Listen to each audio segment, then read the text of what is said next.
Bismillahirrahmanirrahim. Assalamualaikum warahmatullahi wabarakatuh.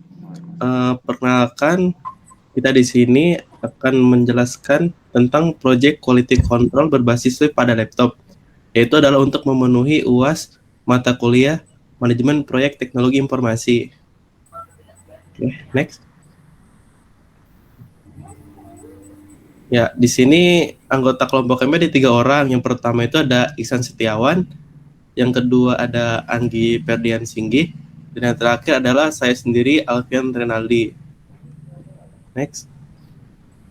Nah, sebelum kita membahas lebih dalam lagi, apa sih QC web itu? Quality control web itu adalah merupakan salah satu teknik yang dilakukan mulai dari proses produksi berjalan pada saat proses produksi hingga proses produksi berakhir dengan menghasilkan produk akhir. Quality control dilakukan agar dapat menghasilkan produk berupa barang atau jasa yang sesuai dengan standar yang diinginkan dan direncanakan, serta memperbaiki kualitas produk yang belum sesuai dengan standar yang telah ditetapkan dan sebisa mungkin mempertahankan kualitas yang sesuai. Oke, next. Tadi kan udah membahas tentang epilog dari quality control web. Yang salah adalah ada manfaatnya nih melakukan quality control web ini. Yang pertama adalah kita bisa menetapkan level kualitas sebuah produksi dan aktivitas kerja. Yang kedua adalah meluluskan suatu produk jadi atau finish good. Jadi kita tuh meminimalisir, mencegah produk not good lolos ke si customer. Yang ketiga adalah konsistensi produk. Jadi setiap pengecekan itu kita ada konsistennya nih. Misalkan ada tahap-tahapannya gitu dan ada alurnya juga. Jadi nggak harus ngeceknya nggak secara acak gitu. Terus yang keempat, meningkatkan efisiensi. Nah itu mengacu pada manfaat yang ketiga adalah kita bisa tahu nih apa aja harus kita cek, jadi nggak perlu asal-asalan kita cek. Yang kelima, menjaga kepuasan pelanggan. Yang kelima ini adalah kalau misal produknya itu lulus atau bagus, pasti kan si customer itu kan puas dengan produk kita dan akan membeli produk kita lagi nih. Kalau misalnya dia finish good gitu. Intinya sih kita harus mencegah produk itu cacat ke si pelanggan. Terus yang keenam adalah memungkinkan produk untuk berkembang. Jadi kan setiap kita mengecekan itu pasti kita harus bisa improve juga dong. Misalkan wah ini bisa dapat lagi ya, kita kembangin lagi kan nih untuk bagian ini nih gitu. Jadi nggak stuck di satu tempat gitu. Terus next. Nah ini untuk tampilan QC webnya itu ada beberapa fitur nih di sini yang kita ada. Di situ ada keyboard, touchpad, depth pixel, touchscreen, USB port, mikrofon, speaker, video, webcam, baterai, Bluetooth, network, accelerometer, geolocation. Nah ini tuh ada beberapa fitur yang dipakai dan ada enggak nih tergantung tipe laptopnya. Ada beberapa tipe laptop yang digunain semua, ada juga yang enggak nih di sini.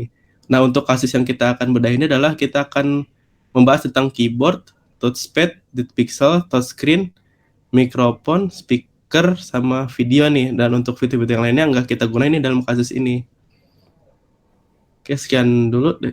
Next. Nah, untuk bagian proses QC keyboard akan dilanjutkan oleh saudara Ferdian Singgih. Terima kasih. Oke, terima kasih Mas Alfian. Untuk selanjutnya itu proses QC keyboard. Nah, ini kan ada keyboard warna abu-abu. Jika warna dia hijau, dia sudah ditekan atau berfungsi. Sedangkan kalau warnanya abu-abu tapi tidak ditekan tetap warna abu-abu, berarti dia tidak berfungsi. Atau sama dengan kita cek ulang kembali atau rusak gitu. Selanjutnya, oke, proses QC touchpad. Nah, QC touchpad ini bisa kayak apa ya? Ke kanan, ke kiri gitu loh, kayak buat mengecek touch screen. Ya. Oke. Proses QC pixel ada. Oke. Proses QC pixel ini seperti kayak bagian background layar kayak black, red, green, blue, white. Nah, contohnya aja seperti black, hitam. Nah, kalau dia ada warna putih seperti itu, berarti warna background itu dia kayak bocor atau apa ya namanya? Tidak berfungsi atau jelek atau kita namanya not good dan oke, not good, tidak baik. Oke, selanjutnya. Oke, proses QC touchscreen. Oke, jadi proses QC touchscreen ini kayak HP aja gitu. Kayak HP kan di touchscreen. Kayak jadi kita ngecek dari ujung kiri, ujung kanan, ujung bawah kanan, bawah kiri. Jadi kita cek semuanya dari sampai ujung kanan, bawah kiri itu semua kita cek. Tengah-tengah juga kita cek. Karena untuk lebih maksimalkan lagi untuk lebih baik untuk good finish goodnya. Oke, untuk selanjutnya. Oke, proses QC mikrofon. Oke, jadi mikrofon ini aja kayak pada umumnya aja kayak tes suara kayak kita. Jika kalau suara kita baik atau di situ berfungsi, warna hijau itu akan naik atau ke atas ke kanan. Jika itu tidak jalan, berarti itu dia tidak ada atau rusak. Not good. Oke, selanjutnya.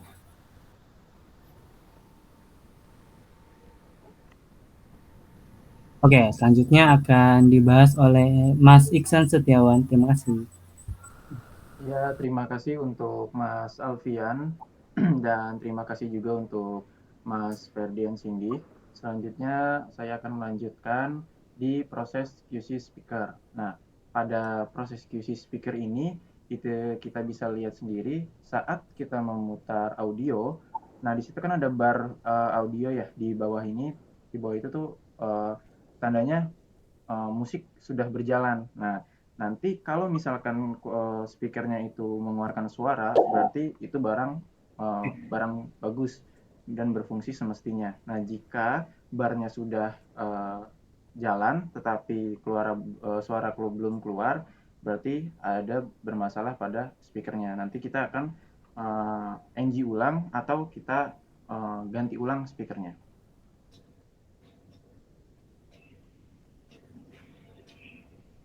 Nah, selanjutnya ini proses QC webcam. Nah, di sini kita mengecek nih, namanya semua laptop kan ada, apalagi sekarang zamannya serba online, di sini penting banget nih untuk webcam itu sendiri ya. Nah, di sini kita mengecek nih kualitas webcamnya itu bagus apa enggak, ada apa retak atau enggak pada webcamnya. Biasanya pada tes QC webcam ini, biasanya tuh layar laptop itu digerakin naik turun. Karena kita untuk mengates nih, untuk pas guncangan laptop itu kualitas dari gambar gimana, apa kerenyak kah atau burem gitu. Nah, nanti jika sudah oke, barangnya good, lalu bisa diklik pas pada gambar di bawah. Nah, selanjutnya proses QC baterai. Nah, bisa dilihat sendiri pada baterai yang pas kita QC itu kondisi 100%. Nah, biasanya QC baterai ini kita memakan waktu cukup lama, itu bisa setengah jam, karena kita ngetes dulu nih dari 100% itu sampai setengah jam itu ada kendala gak? Apa dalam proses pengetesan itu standby terus sambil kita menggunakan aplikasi namanya burning test. Nah, itu tuh apa stabil terus apa gimana? Apa mati di tengah jalan? Nah, itu kita bisa lihat dari kualitas baterai itu sendiri. Itu.